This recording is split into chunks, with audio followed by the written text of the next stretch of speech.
आज की नाही आपण एकदम मस्त अशी चविष्ट भाजी बनवणार आहोत. आणि खूप दिवस झाले की खारं वांग हे ना खाल्लेलंच नाहीये, म्हणजे वांग्याची भाजीच खाल्लेली नाही कोणत्याच प्रकारची.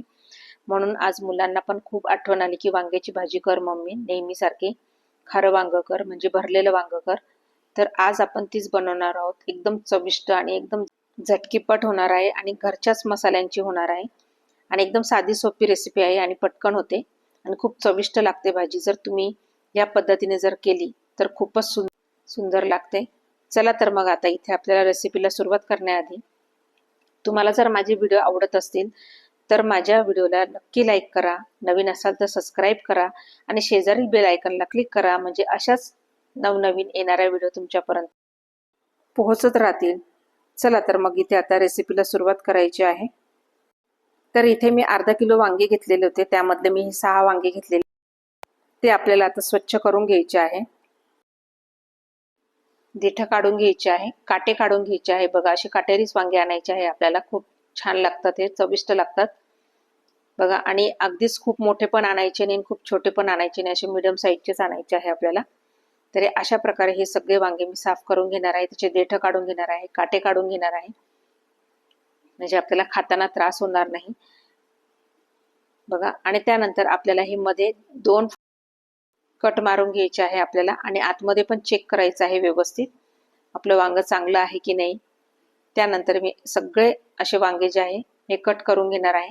आणि हे डायरेक्ट आपल्याला कट केल्या केल्या लगेच पाण्यात घालायचे आहे, नाहीतर मग हे वांगे जे आहेत ना हे काळे पडतात बघा. आणि एकदम स्वच्छ असे आपल्याला धुवून घ्यायचे आहे. तर मग मी आता हे वांगे सगळे धुवून घेणार आहे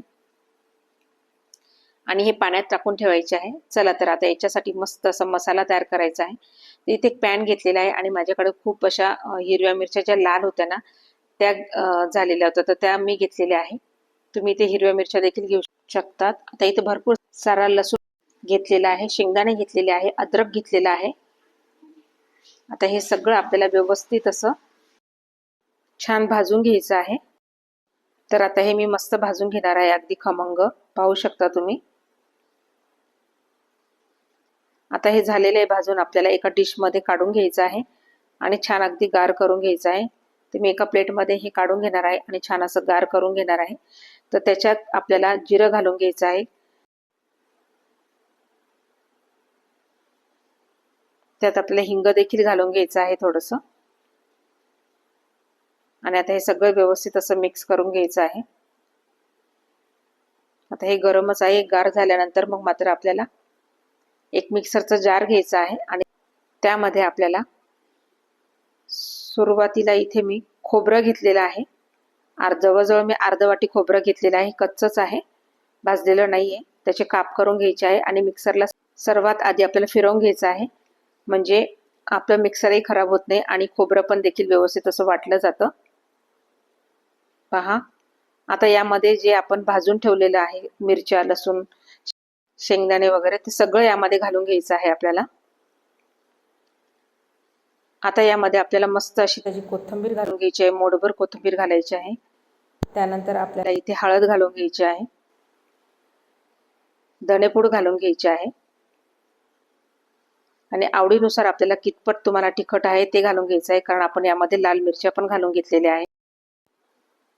आता बघा, आणि चवीनुसार आता आपल्याला इथे मीठ पण घालून घ्यायचं आहे. तर मी मीठ घालून घेते आहे चवीनुसार.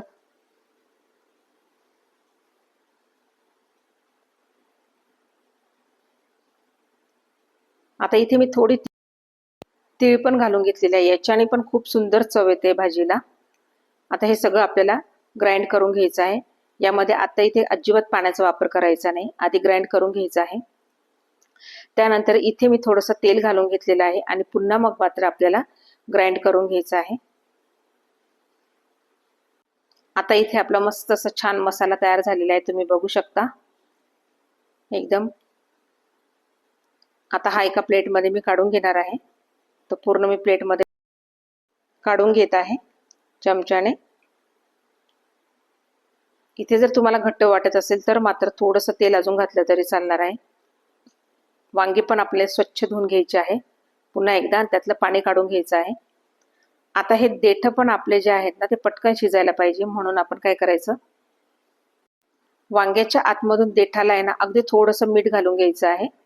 असं बोटाने मीठ लावून घ्यायचं आहे. तर मी सगळ्या वांग्यांना असं आतमधून मीठ लावून घेते आहे. असं मीठ लावल्याने काय होतं की आपलं वांग देठापासून पटकन शिजतं, नाहीतर मग देठ शिजायला वेळ लागतो. आणि आता यामध्ये आपण जो तयार केलेला मसाला आहे ना तो अगदी गच्च भरायचा आहे, व्यवस्थित भरायचा आहे. पहा व्हिडिओत दाखवल्याप्रमाणे. तर अशा प्रकारे मी हे सगळे वांग्यांमध्ये मसाला भरून घेणार आहे. आता हा आपल्या पूर्ण वांग्यांमध्ये मसाला देखील भरून झालेला आहे पहा. आणि थोडासा मसाला मी शिल्लक ठेवलेला आहे. बघा आता हे सगळं झालेलं आहे. आता गॅसवर मी कढई ठेवलेली आहे आणि त्यामध्ये तेल घालून घेतलेलं आहे. आणि तेल असं छान मस्त गरम होऊ द्यायचं आहे आपल्याला. तेल थोडं जास्तच घालायचं आहे. आणि तेल गरम झाल्यानंतर हे जे आपण वांगे भरलेले आहे हे तेलात सोडायचे आहे आपल्याला. मस्त असं छान असं खालीवर होऊन द्यायचं आहे. आणि तेलामध्ये मस्त असं फ्राय करून घ्यायचं आहे. अगदी खमंग खूप सुंदर असा सुगंध सुटतो वांग्याच्या भाजीचा मस्त. आणि आपल्याला हे झाकून ठेवायचं आहे 5 मिनिटं. आणि परत आलटून पलटून घ्यायचं आहे. म्हणजे तेलामध्ये ना इतके सुंदर असे फ्राय व्हायला पाहिजे की त्याची चवच खूप छान येते. अशी तेलामध्ये जर फ्राय केलं तर. लगेच जर तुम्ही पाणी घातलं ना तर भाजीला अजिबात चव लागत नाही. त्याच्या या स्टेजपर्यंत तरी आपल्याला अजिबात पाण्याचा वापर करायचा नाहीये. आता पुन्हा झाकून ठेवायचं 5 मिनिटं. पहा एकदम मस्त झालेले आहेत हे फ्राय. आता हे बाजूला करायचे आणि त्याच तेलामध्ये जो उरलेला मसाला आहे ना तो थोडासा फ्राय करून घ्यायचा आहे.